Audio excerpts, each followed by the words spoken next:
이어서 백신 얘기도 해보겠습니다. 방역당국이 확보하기로 한 백신은 3천만 명분, 그러니까 우리 국민의 60% 수준입니다. 이 정도만 있어도 집단 방역이 된다는 건데 그럼 누가 먼저 접종받을지 순서를 정해야겠죠. 김성훈 기자와 자세히 알아보겠습니다. 김 기자, 접종 순서 민감한 문제인데 지금 최우선 순위는 어느 정도 합의를 이뤘죠? 네, 먼저 방역 최일선에 있는 의료진은 우선 접종 대상이고요. 이제 네. 화면에서 보시는 게 치명률인데요.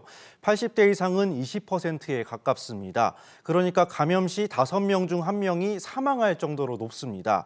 이렇게 사망 가능성이 높은 어르신이 먼저 백신 주사를 맞는데도 이견이 없습니다. 네.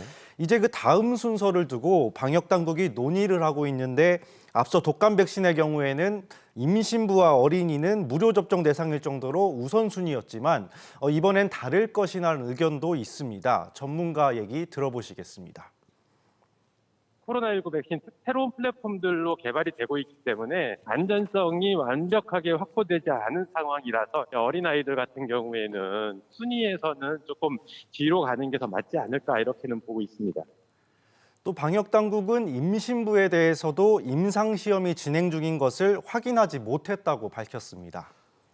그럼 의료진과 어르신을 제외하고는 어떤 사람들이 우선적으로 접종을 받게 될까요?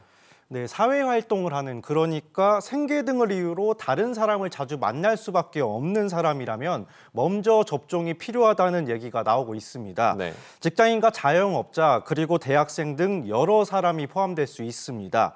접종 우선순위는 전문가의 논의를 거쳐 이달 안에 발표될 예정입니다. 방역 당국의 얘기 들어보시겠습니다. 네.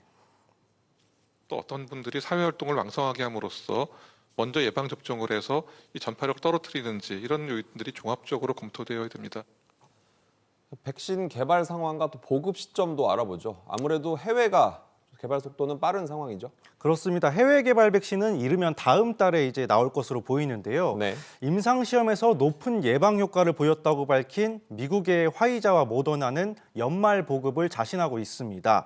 반면에 국산 백신의 경우에는 이제 막 임상 시험에 들어갔고 지금 속도라면 내년 말쯤에나 나올 예정입니다. 한편 방역 당국은 해외 제약사 5곳을 통해 백신을 이미 확보했다는 보도에 대해서는 아직 협상 중이라며 사실과 다르다고 밝혔습니다. 그렇군요. 김 기자 잘 들었습니다.